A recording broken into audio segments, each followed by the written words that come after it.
Ayan, good morning po mga katita.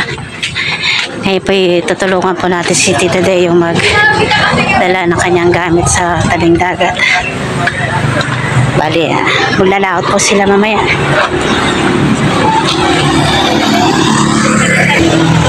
Bali, ito po yung dala ko, yung lalagyan po ng diesel ni Tita Deo. Ayan. Ngayon lang po ulit sila makakalaot. Simula nung nagbagyo.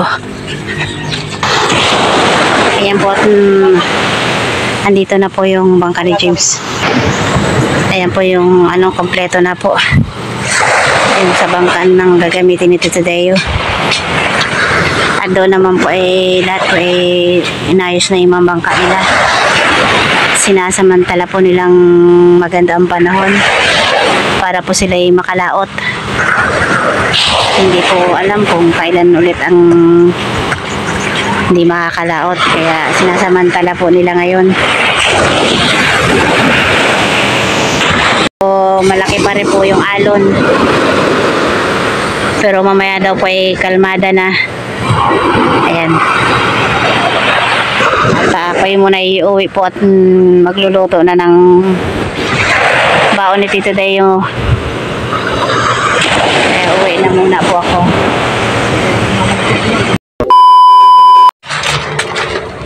Ayan po mga katita, babalik po kami sa tabing dagat dahil dadalhin po namin yung ibang gamit ni Tito Deo. Kasama po natin si James at dala-dala niya yung sikpaw. At ito naman po yung kanyang damit at saka baon. Ayan po. At sila lalaot na daw po maya-maya.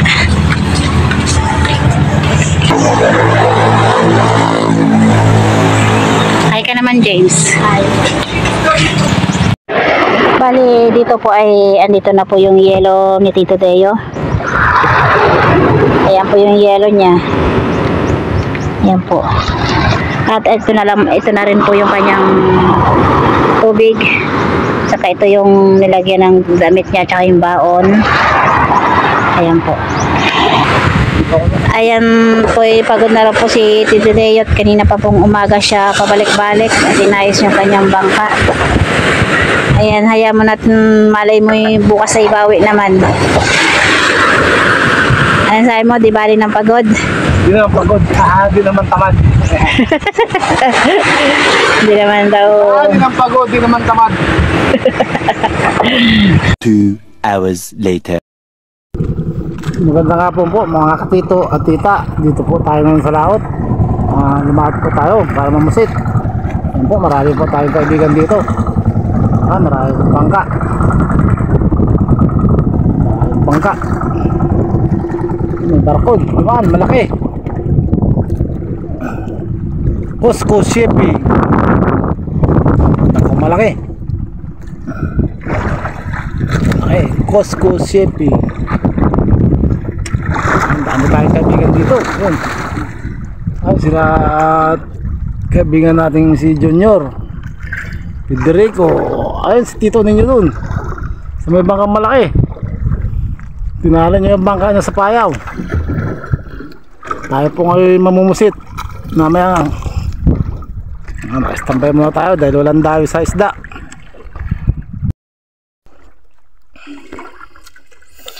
Magandang gabi po ulit mga katito at tita. Katatapos lang po natin na niwasiw o nagpakulo. Ito lang po ang unang natin, unang huli natin na pusit. Ang oras po ay alas 8. Siguro mga 4 na kilo o 5 kilo to. Mamaya ulit magpapakulo tayo, maniniwasi ulit, tapos sasalukin na natin yung pusit. Yan. Ibo, mamaya ulit. Mamaya mga alas 9. Kanina po pala may nahuli rin akong yellow pin. 6 na piraso po ito, yellow pin. Yan. Sa 6 na piraso at saka 2 skipjack. Yan, kaninang hapon. Sana mapuno itong styro para may pampistang San Miguel. Pista ng San Miguel po sa bayan bukas. Sana mapuno yung styro. Ayun, may nasalo nga pala akong tilapia kanina. Yan, dalawa. Mag-asawa. Masarap yan sa escabeche, kaya sarsyado. Ayun, malaki. Halos 3 kilo itong dalawa na to. Malalaki yung tilapia. Ayun. Mahilap yung pusit. Ayaw humabol. Nag-aantay ng oras siguro to. 2 hours later. Bali, pawin na po tayo ngayon. Hindi ko po nabidyohan kagabi yung panghuli ng pusit dahil hindi ko nabidyohan gaano dahil medyo maalon. Ito po yung nahuli natin ngayon. Yan. Kunti, may kalahati lang. Yan. Araw, taas na yung araw. Taas na yung araw, malayo-layo pa.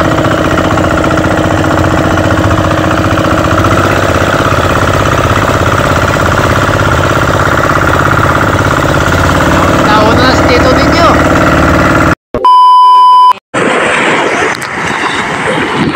Good morning mga katita. Ngayon po ay nandito po tayo sa tabing dagat. At hintayin po natin sina Tito Deo at saka Tito Ninyo. Bali, dito muna po kami pupunta sa may pinagdaungan ni Tito Ninyo. Doon sa pinaglagyan ng kanyang bangka ng bagyo. Andito po muna kami. Mamaya na po kami pupunta doon sa aming pwesto. Eh po dito po ay magandang ang tubig. Malinaw. Kaya po. Ngayon po ay maganda ng panahon. Siguro mamaya po ay makakalaot po ulit sila.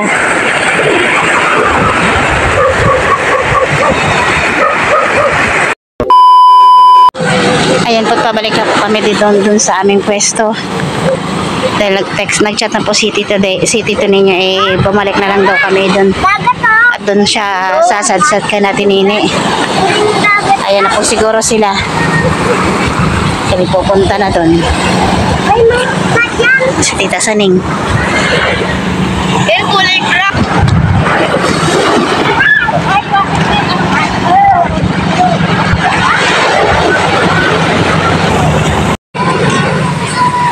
Ayan na po si Tito Deo. Si Tito ninyo po ay nakarating na. Ayan pa lang si Tito Deo po ay parating pa lang.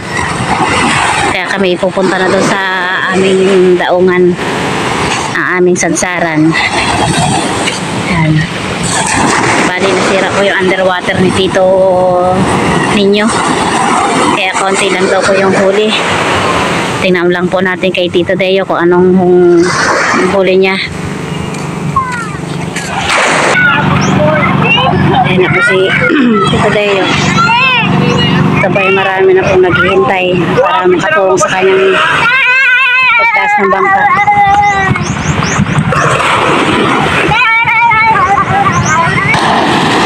Ayan na po, ang daming sasampa. Ayan natin.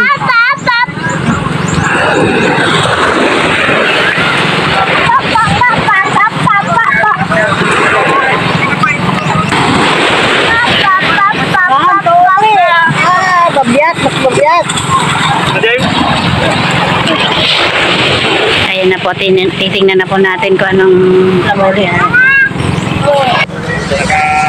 Yellow. Ano pa? Paano ka lang tinik nun? Matitigas ang tinik mo. Puro red? Ayan po't may huli si Tito de yung dalawang tilapia. Malalaki. Ayan po. Tilapia ang dagat. At may huli po siyang papakol. Masarap po to sa inihaw. po. At mayroon din po siyang isda. At dito po pala, ayan po yung huli ni Tito Day. Ilan pa maganda? Ilan nang linakli na kayo? Isdang huli. Malaki barkada ko minahapon. Manguwalas ang siko kayo natin. Puta. Sabi nyo, mapatagal na wala ninyo. Ilang kilo kaya to? Siguro mga ano to, mga... Mag-deliver si Manong sa mga mag-deliver. Wala si Manong. Hindi na. Nandiyan na po. Ayan po. Oo, ito nandiyan na.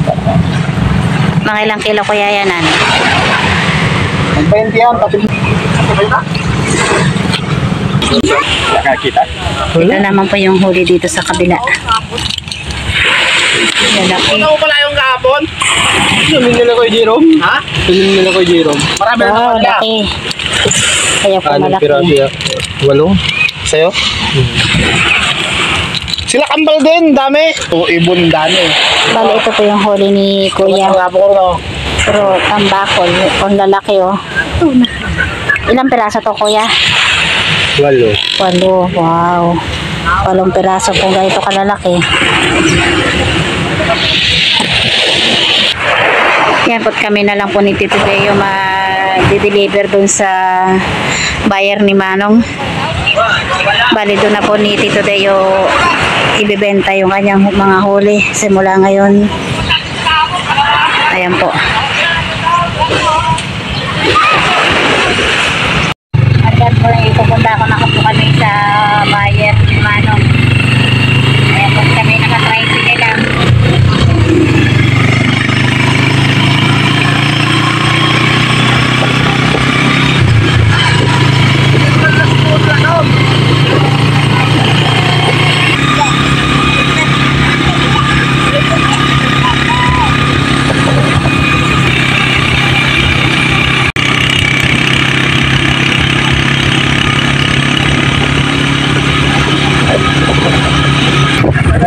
Ayan, pagpapasok na kami dito sa may ano ng buyer. Ay, matala ka talaga.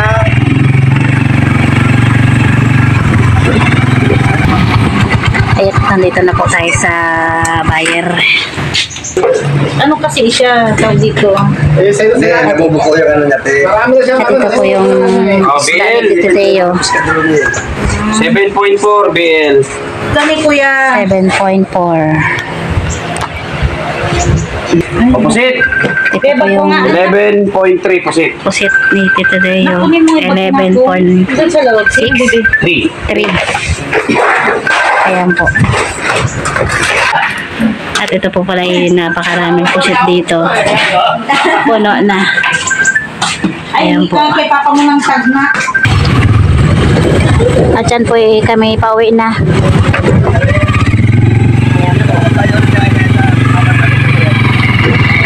Nandito, dumaan po kami dito sa palengke ng Lipay. Bali, bibili po si Tito Deo ng pang-sharsyado. Bili po siya ng kamatis. Talong. Yan. Ano naman talong? Pwede naman yun ah. Ito rin. At dito po si James ay nauhaw. Bibili daw siya ng juice.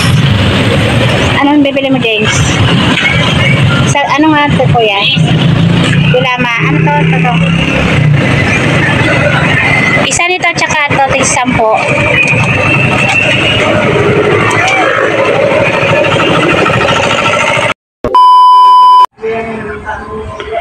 Ayan po mga katita, tayo po ngayon ay magluluto tayo ng sharsyadong tilapia.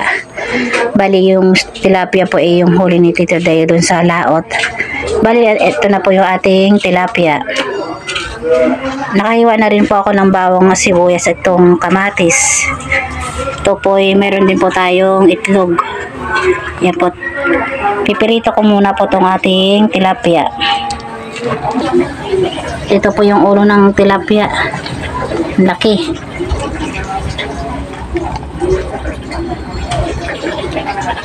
At ito naman po ay nagpainit na po ako ng kawali. Nilagyan ko na rin po ng mantika. At yan po, ipipirito na po natin itong ating isda. ating isdang tilapia.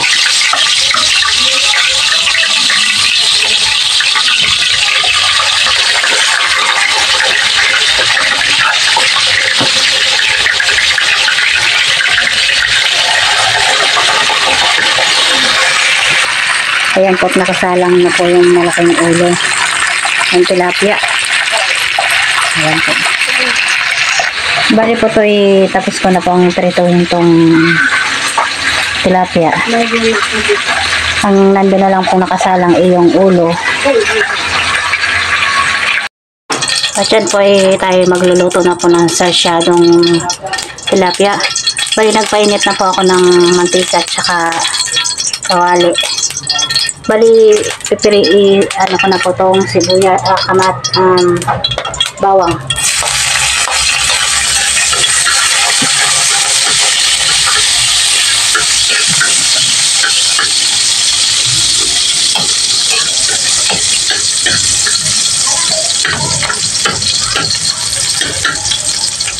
Sinod ko na rin po itong sibuyas. Ayan.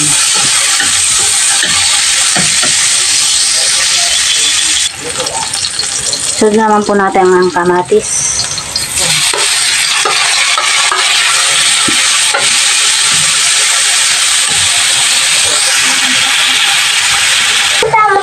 Dapat hintayin lang po natin madurog itong kamatis.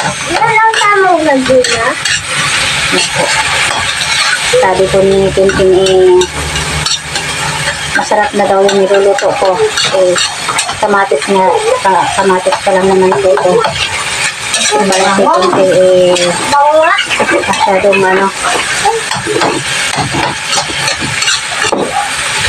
gano'n na daw ito ating niluluto.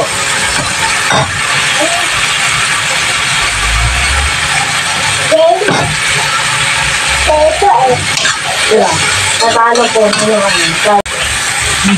dahil lalagyan ko na pa ng tubig. Pero siguro yan.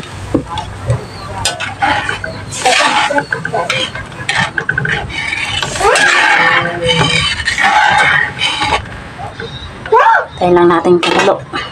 Tuwis na. Nasisira yun sa dagat. Hindi yan. Masisira. Bali, lalagyan ko na rin po ng itlog. Ikutin lang natin. Sasapalin po. Hindi. Gigising lang muna.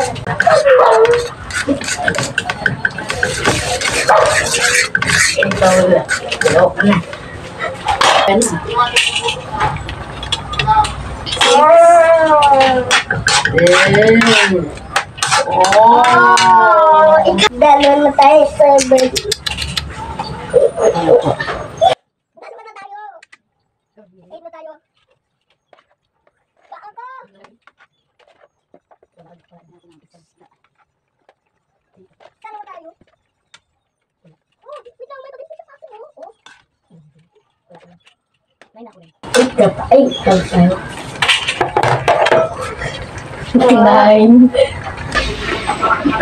Ayan po't luto na po itong ating sarsyadong tilapia. Ayan po tayo kakain na. Kain po tayo.